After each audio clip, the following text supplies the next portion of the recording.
Hello students, how are you all doing? I hope all of you are doing great. We have already started chapter 3. If you have not watched previous video of this chapter, please go through the link description in the description box. Now we start part 3 of this chapter. Test for fats. Activity 3.6, let us investigate. Take a small part of the food items that you tested for the presence of starch in activity 3.5. आपने activity 3.5 में कुछ food items लिए थे और आपने उसमें उन food items में आपने स्टार्च प्रेजेंट है कि नहीं इस चीज़ का टेस्ट किया था. Place each food item on a separate piece of paper. अब आपको वही फूड आइटम्स लेने हैं और उन्हें पीस ऑफ पेपर पे रखने हैं. सभी फूड आइटम्स को आपको अलग अलग रखने हैं. Wrap the paper around the food and press it. फिर आपको उस पेपर को रैप कर लेना है और उसको फिर प्रेस करना है, दबाना है. Be careful not to tear that paper. आपको इस तरीके से प्रेस करना है कि आपका पेपर जो है वो फटे नहीं. If a food item contains a little water allow the paper two dry. अगर किसी फूड आइटम्स में थोड़ा सा भी पानी है तो उस पेपर को आप थोड़ी देर सूखने दें. Does the paper develop an oily patch. What do you think is the reason for this patch. क्या आप जब आप फूड आइटम्स को पेपर में रैप करेंगे और फिर इसको प्रेस करेंगे फिर आप देखेंगे क्या उसमें कोई ऑयली पैच आपको दिखाई दे रहे हैं और क्या रीज़न है जो पैच दिखाई दे रहे हैं उनके पीछे क्या रीज़न है. इफ़ ऑयल और butter is present in the food items it leaves an oily patch on the paper. अगर उस फूड आइटम्स में ऑयल होगा किसी तरीके का या बटर होगा तो वो फूड आइटम्स में आपको पैचेस के फॉर्म में दिखाई देगा. Now hold the paper against light. फिर आप उस पेपर को लाइट के आगे रखेंगे. Can you see the light faintly shining through this patch. फिर देखेंगे जो लाइट जो है वो हल्की हल्की जो लाइट जो है उससे पास होती हुई दिखाई देगी. An oily patch on the paper shows that the food items contain fat. तो इस तरीके के जो ऑयली पैच हमें पेपर पे दिखाई देते हैं तो उनसे हमें ये पता चलता है कि इस फूड आइटम्स में फ़ैट मौजूद है. विच of these items contains fat. और आपको ये बताना है कौन से फूड आइटम्स हैं जिसमें आपको आपको फ़ैट दिखाई दे रहा है. फॉर एग्ज़ाम्पल आप ड्राई फ्रूट्स ले सकते हैं. ड्राई फ्रूट्स में आपने आलमंड ले लिया. नेक्स्ट आपने क्या कहते हैं वो ग्राउंडनट ले लिया. तो इस तरीके से बहुत सारे फूड आइटम्स हैं. आपने सैंडविच बनाई, उसको आपने पेपर पे रखा, फिर आप उसको इस तरीके से प्रेस करेंगे तो उस पर भी आपको ऑयली पैच जो है वो डेवलप करते हुए दिखाई देंगे. Record your observation in table 3.3. आपको एक टेबल प्रिपेयर करनी है टेबल 3.3 में और जो भी ऑब्जर्वेशन आपने जो भी फूड आइटम्स आपने टेस्ट किए हैं तो इस तरीके से इस टेबल को आपको कंप्लीट करना है. 3.3.3 टेस्ट फॉर प्रोटीन्स. अब आपको प्रोटीन का टेस्ट करना है कौन से फूड आइटम्स में प्रोटीन प्रेजेंट है या नहीं. Activity 3.7 let us investigate. This activity may be demonstrated by the teacher. जब आप प्रोटीन की एक्टिविटी कर रहे हैं तो ये एक्टिविटी आपको पहले टीचर करके दिखा रही है. Take the food item tested in previous activities. आपको वो फूड कंपोनेंट्स लेने हैं जो आपने पहले और भी एक्टिविटीज़ की हैं वो वाले फूड कंपोनेंट्स आपको लेने हैं. मेक अ पेस्ट और powder of the food item using pastel and mortar. आपको जो भी आप फूड कंपोनेंट्स लेंगे जो भी आप फूड आइटम्स लेंगे उसको पहले आपने उसका पेस्ट बनाना है और या फिर आपको उसको दरदरा कूट लेना है. आप पेस्टल का यूज़ कर सकते हैं एंड मोर्टार क्या होता है जिसको हम खलमूसा बोलते हैं हिंदी में. Put about half teaspoon of each food item in a separate clean test tube. और फिर आपको टेस्ट ट्यूब लेनी है और उसमें आपको आधा स्पून जो है जो भी फूड आइटम आपने क्रश किया है या पाउडर पेस्ट उसका प्रिपेयर किया है वो उसके अंदर डालना है. प्रिकॉशंस दिए हुए हैं. प्रिकॉशंस ये दिए गए हैं जो भी आप केमिकल्स यूज़ करोगे तो उसका जब आप यूज़ करेंगे तो आपको क्या सावधानियाँ बरतनी है. This chemicals are harmful and need to be handle with care. जो भी केमिकल्स आप यूज़ कर रहे हैं वो बहुत ज़्यादा हार्मफुल है आपके लिए और उसको आप बहुत सावधानीपूर्वक आपको यूज़ करना है. Do not touch any of this chemicals unless asked to do so. जब तक आपको बोला ना जाए तब तक आप केमिकल को छुएंगे भी नहीं. If any chemical get spill on your body. अगर कोई भी केमिकल आपके बॉडी पार्ट पे गिर जाता है तो आपको तुरंत उसको वॉश करना है जिस भी एरिया पे आपका वो केमिकल गिर रहा है, ठीक है, उसको पानी से आपको धोना है। Do not put any of these chemicals into your mouth, ना ही आपको किसी केमिकल को टेस्ट करना है और ना ही आपको, और ट्राई टू स्मेल दम, ना ही उसको उसकी स्मेल करनी है आपको, ठीक है। Add 2 to 3 teaspoons of water to each test tube and shake them well. फिर आपको उस टेस्ट ट्यूब के अंदर 2 या 3 ड्रॉप जो है पानी की डालनी है और उसको अच्छे से हिलाना है। Add 2 drops of copper sulfate solution to each test tube using a dropper.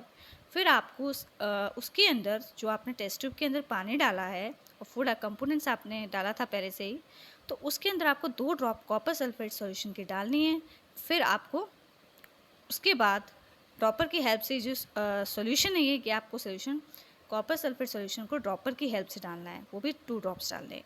Now take another dropper, फिर आपको दूसरा ड्रॉपर लेना है, उसकी हेल्प से आपको 10 ड्रॉप्स जो है कास्टिक सोडा सॉल्यूशन की उस ट्यूब के अंदर डालनी है, हर ट्यूब के अंदर डालनी है जिसमें भी आपने फूड कंपोनेंट्स अलग अलग ट्यूब में रखे हैं। Shake well and leave the test tube undisturbed for a few minutes, फिर आपको उसको अच्छे से शेक करना है, हिलाना है और थोड़ी देर के लिए आपको टेस्ट ट्यूब को रख देना है। Figure 3.8 testing for the presence of protein in various food items, ये टीचर हैं बहुत सारे फूड आइटम्स को की टेस्टिंग करके दिखा रही हैं बच्चों को कि इस फूड आइटम्स में प्रोटीन प्रेजेंस है या नहीं है। व्हाट डू यू ऑब्जर्व, आपने क्या देखा? Did the content of some test tube turn violet, जो कंटेंट है टेस्ट ट्यूब के अंदर उसका कलर क्या वायलेट हो गया है? This violet colour indicates the presence of proteins in our food in the food items, और जो वायलेट कलर है ये शो करता है कि इस फूड आइटम्स के अंदर प्रोटीन है या नहीं है। Right your observation in table 3.3, और फिर आपको ये ऑब्जर्वेशन जो भी आपने फूड आइटम्स पे जिन भी फूड कंपोनेंट्स पे आपने प्रोटीन का टेस्ट किया है उसको आपको फिर टेबल 3.3 में फिल करना है। What conclusion can you draw from table 3.3, क्या कंक्लूजन आपको समझ में आती है टेबल 3.3 से? Which food items show the presence of more than one nutrient, क्या आपको लगता है जब हमने फूड कंपोनेंट्स लिए बहुत सारे तो उसमें एक से ज़्यादा न्यूट्रिएंट पॉसिबल हैं कि नहीं है? इट मीन्स कि उस फूड में कार्बोहाइड्रेट्स है या प्रोटीन्स हैं या फैट्स है, तो इस तरीके से आपको ये बताना है कि जो हमने फूड आइटम्स लिए हैं उसमें सिर्फ एक ही न्यूट्रिएंट के बहुत सारे न्यूट्रिएंट्स पाए जाते हैं। Which food item shows the presence of both proteins and fats, कुछ फूड आइटम्स ऐसे होते हैं जिनमें आपको प्रोटीन्स भी मिलेंगे और फैट्स भी मिलेंगे। Peanut shows the presence of both proteins and fat, और पीनट जो है ये मूंगफली जो होती है वो हमें उसमें प्रोटीन भी पाया जाता है और फैट भी पाया जाता है। This indicates that any food which we eat may contain multiple nutrients, इस तरीके से हमें ये पता चलता है ऐसे बहुत सारे फूड्स होते हैं जिसमें एक से भी ज़्यादा न्यूट्रिएंट्स पाए जाते हैं। Is there a food item that lacks any of this nutrients, क्या आपको ऐसा लगता है ऐसा कोई फूड आइटम्स है जिसमें न्यूट्रिएंट ही ना हो? Which of these foods do you consume daily, और उस फूड आइटम्स को आप रोज़ खाते हो? Try to find out other foods that are good source of starch, fats and proteins. इसी तरीके से आपको और भी फूड आइटम्स लेने हैं और ये पता लगाना है कि इनमें स्टार्च है या फैट्स है या प्रोटीन्स हैं। Table 3.3 exploring nutrients present in various food items, तो आपको ये टेबल अपने आप कंप्लीट करनी है। इसमें ये बताया गया है बहुत सारे फूड आइटम्स दिए गए हैं, आपको ये पता करना है कि इसमें कौन कौन से न्यूट्रिएंट्स प्रेजेंट हैं और कौन से न्यूट्रिएंट्स प्रेजेंट नहीं हैं। तो ये टेबल आप अपने आप करेंगे अभी। 3.4 balance diet, are nutrition requirement the same for everyone, क्या जो न्यूट्रिशन की जो रिक्वायरमेंट होती है वो सभी लोगों के लिए एक जैसी होती है? Do you and your grandparents need the same type और the same amount of nutrients, क्या आप और आपके जो ग्रैंड पेरेंट्स हैं उनको भी वही न्यूट्रिएंट्स चाहिए जो आपकी बॉडी को चाहिए और उतनी ही अमाउंट में चाहिए? Requirement of this the type and amount of nutrients in a daily diet may vary according to age, gender, physical activity, health, status, lifestyle and so on. जो न्यूट्रिएंट्स की जो रिक्वायरमेंट होती है और अमाउंट ऑफ न्यूट्रिएंट्स जो है वो as पे डिपेंड करता है, ठीक है, और जेंडर पे डिपेंड करता है कि वो मेल है या फीमेल है। आप फिज़िकल एक्टिविटी पे डिपेंड करता है आप किस तरीके की फ़िज़िकल एक्टिविटी कर रहे हैं, या आप स्पोर्ट्स में हैं तो आप उस तरीके की डाइट लेंगे, उस तरीके की न्यूट्रिशनल बेस्ड डाइट लेंगे। हेल्थ स्टेटस आपका क्या है, लाइफस्टाइल कैसी है आपकी, and so on. Activity 3.8 let us find out, You have listed food consumed by you during the week in activity 3.1. Activity 3.1 में आपने एक लिस्ट प्रिपेयर की थी बहुत सारे फूड आइटम्स की जो आपने वीक में कंज्यूम किए थे. Check whether your food contains all the nutrients and other essential component necessary for growth and development. फिर आपको ये देखना है जो भी आपने फूड आइटम्स की जो लिस्ट प्रिपेयर की थी उसमें वो सारे न्यूट्रिएंट्स हैं कि नहीं हैं जो हमारी ग्रोथ के और डेवलपमेंट के लिए बहुत ज़रूरी हैं. If not, check which nutrients और other food components need to be added. अगर ऐसा है कि आपको लगता है आपने जो फूड कंपोनेंट्स उसमें ऐड किए हैं तो कुछ न्यूट्रिएंट्स उसमें लैक कर रहे हैं, तो आपको और भी फूड कंपोनेंट्स उसमें ऐड करने हैं जिससे कि आपको आप एक पूरी बैलेंस डाइट ले सकें. A diet that has all essential nutrients, roughage and water in the right amount for proper growth and development of the body is known as balanced diet. जिस डाइट में सारे पोषक तत्व होते हैं, रफेज होता है, रफेज मीन्स डाइटरी फाइबर, पानी होता है वो सही मात्रा में आपकी ग्रोथ के लिए और आपके विकास के लिए, बॉडी के विकास के लिए, उसको हम कहते हैं balance diet. Balance diet means संतुलित आहार. जिस ऐसा भोजन आप ले रहे हैं जिसमें आपके सारे न्यूट्रिएंट्स प्रेजेंट हैं. What changes would you make in your diet to make it a balance diet. और अगर आप चाहते हैं कि हम जो डाइट अभी ले रहे हैं वो बैलेंस डाइट नहीं है तो आपको अपनी डाइट में चेंजेस करने चाहिए जिससे कि आप एक पर्याप्त संतुलित आहार ले सकें. Activity 3.9, let's us compare. Read the nutrition information given below for a packet of potato wafers and a packet of roasted chana shown here. आपको न्यूट्रिशन इन्फॉर्मेशन बतानी है. पोटैटो वेफर्स का भी पैकेट आपको गिवन है और रोस्टेड चना का भी गिवन है. न्यूट्रिशनल इन्फॉर्मेशन पर 100 ग्राम मीन्स जो ये पैकेट हैं वो दोनों पैकेट 100 ग्राम के हैं, पोटैटो वेफर्स का भी और रोस्टेड चना का भी. एनर्जी 536.0 किलो कैलोरीज आपकी पोटैटो वेफर्स में पाई जाती है. फैट्स 35.0 ग्राम, कार्बोहाइड्रेट्स 53.0 ग्राम, प्रोटीन 7.0 ग्राम, डाइटरी फाइबर 4.8 ग्राम. रोस्टेड चना में रोस्टेड चना के हम न्यूट्रिशन इन्फॉर्मेशन देख रहे हैं. पर 100 ग्राम का पैकेट है ये भी.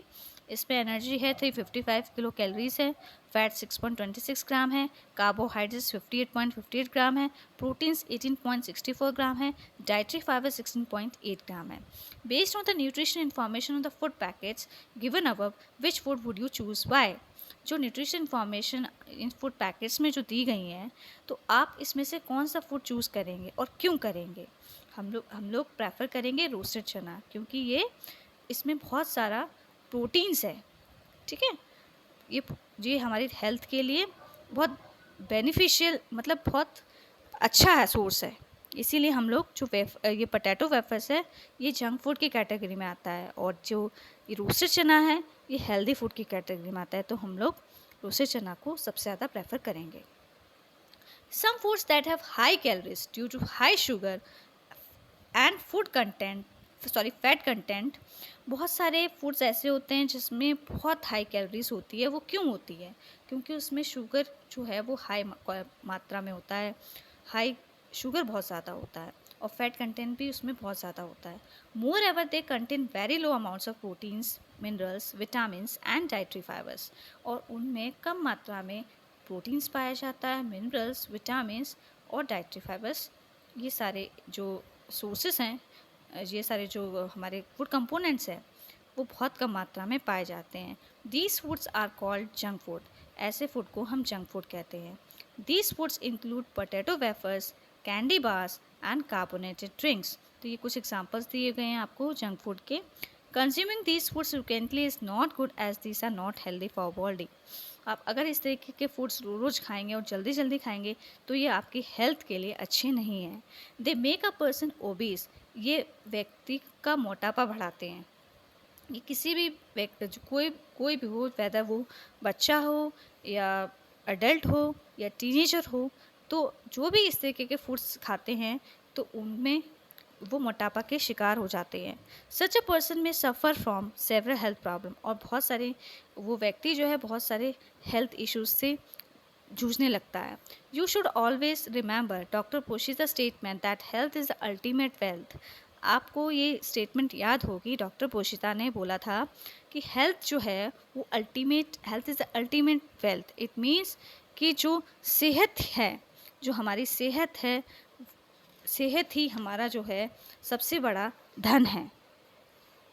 We should take care of a body, हमें अपने शरीर की देखभाल करनी चाहिए कि वो हम स्वस्थ रहे। Eating a balance diet and avoiding junk food contain towards a healthy body.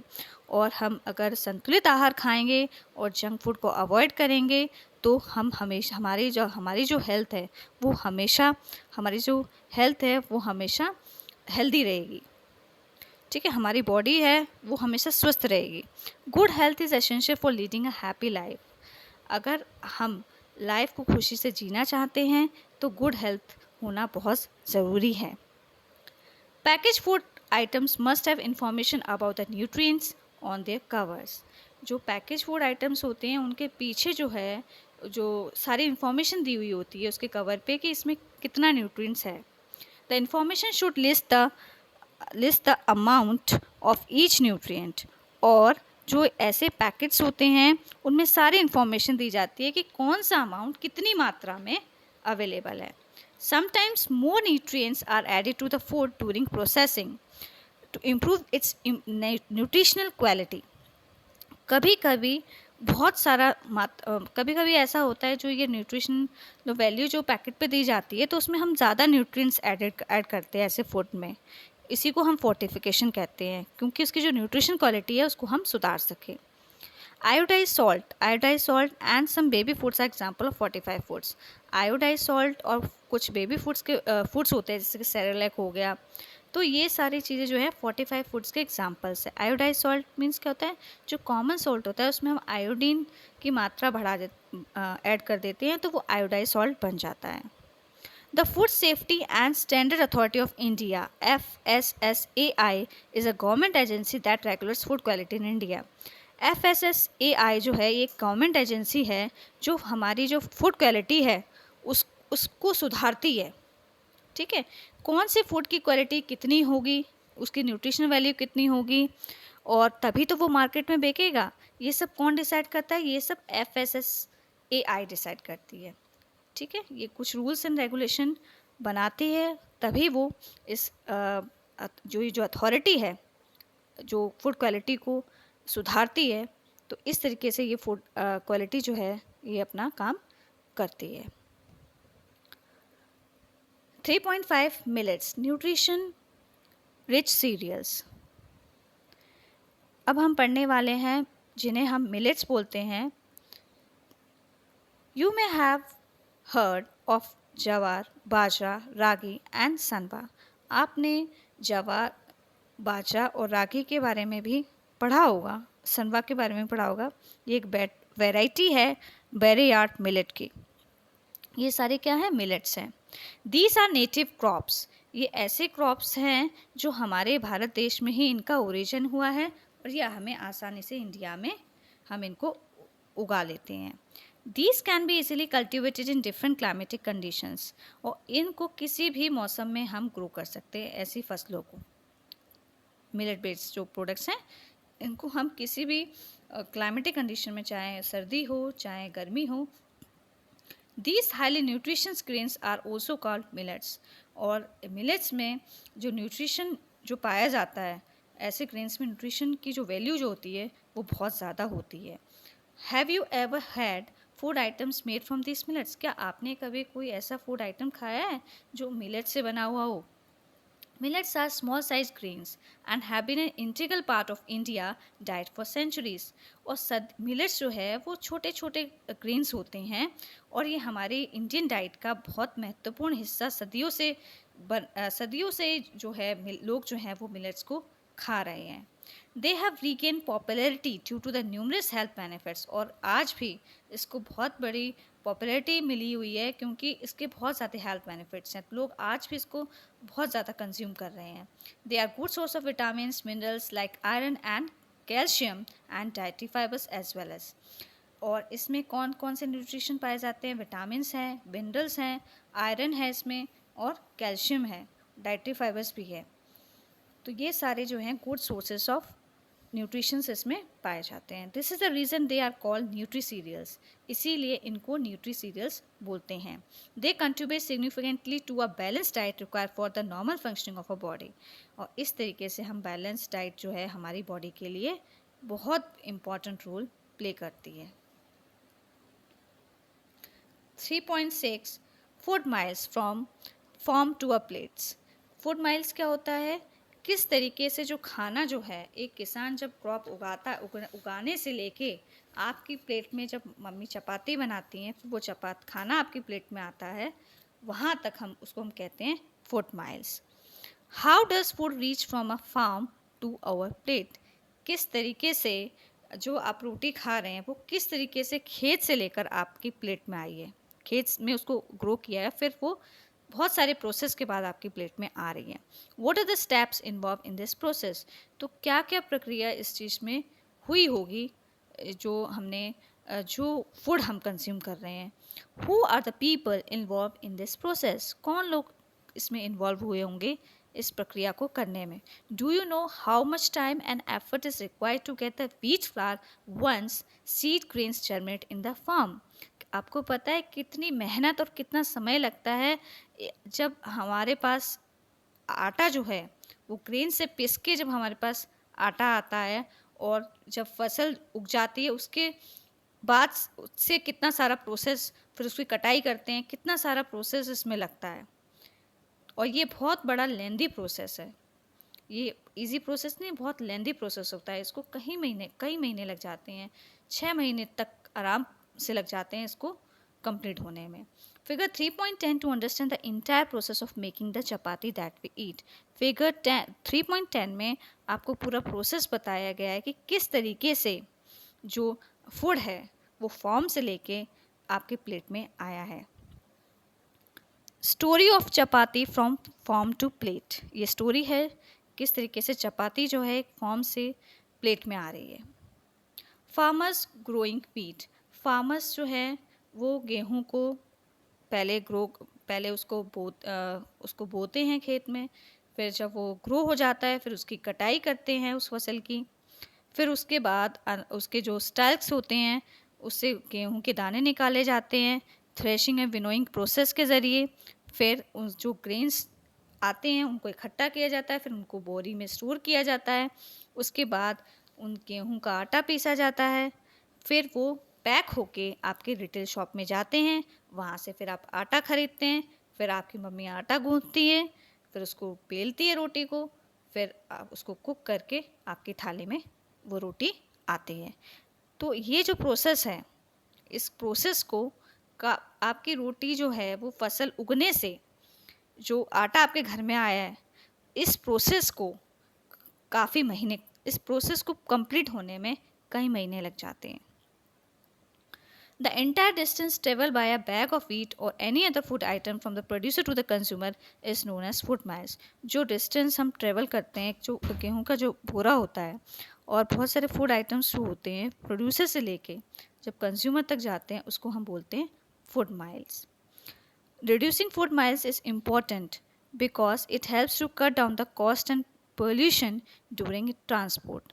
और फूड माइल्स जो है वो हमारे लिए, जो फूड माइल्स को हमें कम करना चाहिए, क्योंकि अगर हम जो हमारे एरिया में जो क्रॉप्स हम उगा रहे हैं अगर हम उसको कंज्यूम नहीं कर रहे, बाहर से मंगा रहे हैं, तो वो हमारी कॉस्ट को भी इंक्रीज़ कर रहा है और पोल्यूशन भी हो रहा है ट्रांसपोर्ट की वजह से। It helps support local farmers and it also keeps our food fresher and healthier.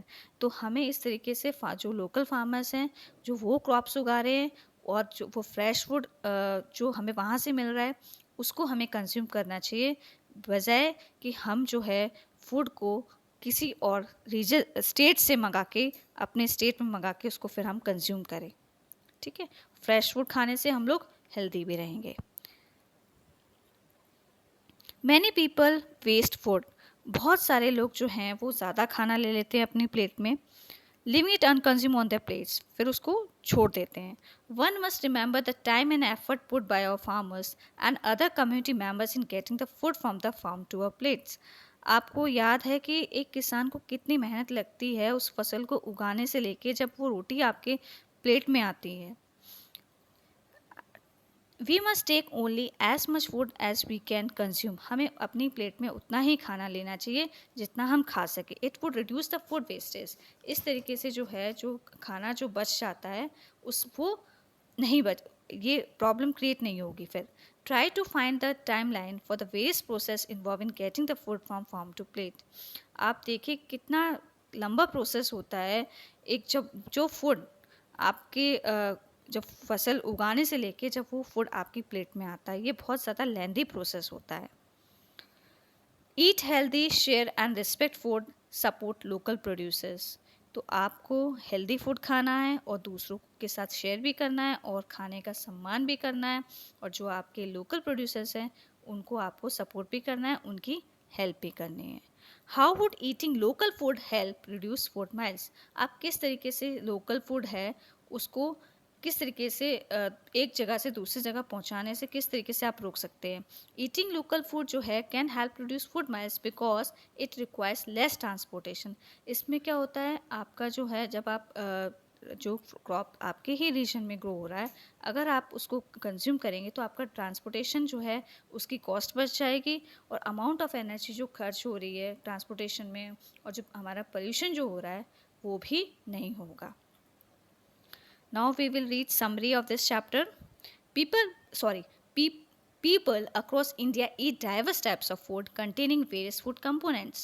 लोग जो हैं इंडिया में हर रीजन में अलग अलग जगहों पे अलग अलग तरीके का फूड खाया जाता है और उन फूड जो भी जिस भी तरीके का खाना खाया जाता है और उनमें अलग अलग प्रकार के फूड कंपोनेंट्स प्रेजेंट होते हैं।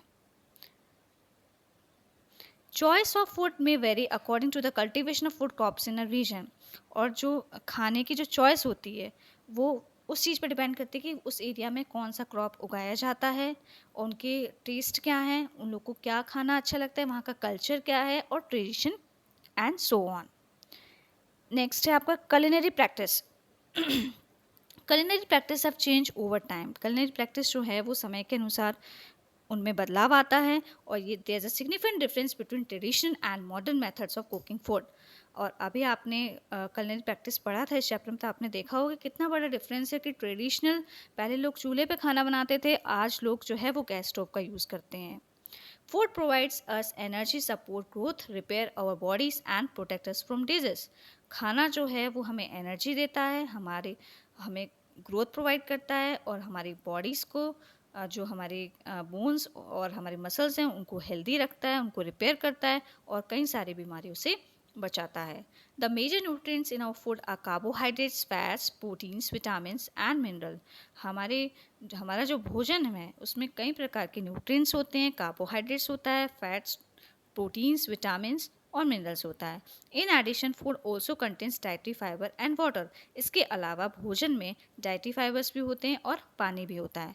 Carbohydrates and fats are primary source, energy source. Carbohydrates और फैट्स जो है वो फर्स्ट मतलब कि उनसे ही हमें सबसे ज़्यादा, उसको प्राइमरी एनर्जी सोर्स के लिए बोला गया है क्योंकि उनसे ही हमें सबसे ज़्यादा एनर्जी मिलती है। While proteins our body building nutrients. और प्रोटीन्स को बॉडी बिल्डिंग न्यूट्रिएंट्स बोला गया क्योंकि जो प्रोटीन्स जो हैं वो हमारी जो कहीं भी अगर बॉडी पार्ट में अगर चोट लग जाती है तो उसको मतलब कि सही करने में बहुत हेल्पफुल रहता है। तो हमें उस टाइम पे प्रोटीन वाली डाइट लेनी चाहिए। प्रोटीन हमारे हमारी जो हेल्थ है उसको काफ़ी ज़्यादा हमारी ग्रोथ को, हमारे डेवलपमेंट को प्रोग्रेस करता है। Vitamins and minerals strengthen our body, protect us from infection and keep us healthy. Vitamins और मिनरल्स जो है वो हमारी बॉडी को मजबूत बनाते हैं, इन्फेक्शन से प्रोटेक्ट करते हैं और हमें स्वस्थ रखते हैं। A balance diet provides all the essential nutrients in the rich quantities along with adequate roughage and water. एक बैलेंस डाइट में आपको क्या होता है, बैलेंस डाइट में सारे न्यूट्रिएंट्स होते हैं, वो भी सही मात्रा में होने चाहिए, उसमें रफेज भी होना चाहिए पर्याप्त मात्रा में और पानी भी होना चाहिए। इसको हम संतुलित आहार बोलते हैं। डेफिशिएंसी ऑफ वन और more nutrients in our diet for a long time can lead to deficiency disease and disorders. अगर आप कोई भी फूड खा रहे हैं, आपकी जो डाइट है ठीक है, उसमें अगर एक या उससे ज़्यादा न्यूट्रिएंट्स की अगर कमी है तो आप जो है वो लंबे समय तक अगर इस तरीके की डाइट आप लेते हैं तो आप ज़रूर डेफिशिएंसी डिजीज़ आपके अंदर हो जाएंगी और आपके अंदर कोई ना कोई डिसऑर्डर्स आ जाएगा। Junk foods are unhealthy as they contain high level of sugar and fats, but little proteins, minerals, vitamins and dietary fibers. Junk food जो होता है ये हमारे लिए अनहेल्दी फूड होता है और उसमें शुगर का कंटेंट सबसे ज़्यादा होता है और फैट्स भी बहुत होता है, लेकिन जो प्रोटीन्स का जो क्वांटिटी है और मिनरल्स, विटामिन्स और डाइटरी फाइबर्स की वो बहुत ज़्यादा लो होती है जंक फूड के अंदर। Millets are known as nutri cereals. Millets को न्यूट्री सीरियल्स बोला जाता है as they provide most of the nutrients required for the normal functioning of a body, क्योंकि उसमें सारे न्यूट्रिएंट्स पाए जाते हैं जितने भी हमारी बॉडी को ज़रूरत है मिलेट्स में। और मिलेट्स क्या होते हैं? Jowar, bajra. They can be easily cultivated in different climatic conditions. उनको हम किसी भी सीजन में ग्रो कर सकते हैं। Eating food that is locally grown and plant based or to the extent possible is not only healthy for our bodies but also good for our environment and our planet. जो भी food हमारे local जो भी food हम अपने reason में grow कर रहे हैं, ठीक है, वो प्लांट बेस्ड है, उसी को हमें खाना चाहिए, क्योंकि अगर हम ऐसा फूड खाएंगे तो हम हेल्दी रहेंगे। और अगर हम ऐसा फूड खाते हैं तो ये हमारे इन्वायरमेंट के लिए भी बहुत अच्छा है। The distance traveled by a food item from the place of its production to the consumer is called food miles. Food miles क्या होता है? जो कोई भी फूड आइटम्स जो है वो जब उसका जहाँ से प्रोडक्शन हुआ है, जहाँ फार्मर ने उसको क्रॉप को ग्रो किया, उसके बाद उसका क्या कहते हैं पूरा उसका पैकेज तैयार किया, वहाँ से लेके जब वो कंज्यूमर तक आया, उसको हम कहते हैं फूड माइल्स। जो डिस्टेंस उसको लगा फूड आइटम को एक जगह से दूसरी जगह पे पहुंचने में, उसको हम फूड माइल्स बोलते हैं, वो भी प्रोडक्शन से लेके कंज्यूमर तक। We must aim to minimise food miles. और हमारा मकसद यही होना चाहिए जो भी क्रॉप हमारे स्टेट में उग रहा है हम वही चीज़ सबसे ज़्यादा कंज्यूम करें, क्योंकि वो हमें फ्रेश मिल रही है। और अगर हम दूसरी जगह से इसको अगर मंगाते हैं तो ये ट्रांसपोर्टेशन कॉस्ट को भी इंक्रीज़ करता है और क्या कहते हैं हमारी ट्रांसपोर्टेशन जो कॉस्ट है वो तो बढ़ ही रही है और जो पोल्यूशन है वो भी इन्वायरमेंट में इंक्रीज हो रहा है। We should never waste food and only take as much as we can consume. हमें उतना ही खाना लेना चाहिए जितना हम खा सकते हैं। हमें खाना जो है उसे हमें कभी वेस्ट नहीं करना चाहिए। Thank you. Please subscribe and like my videos.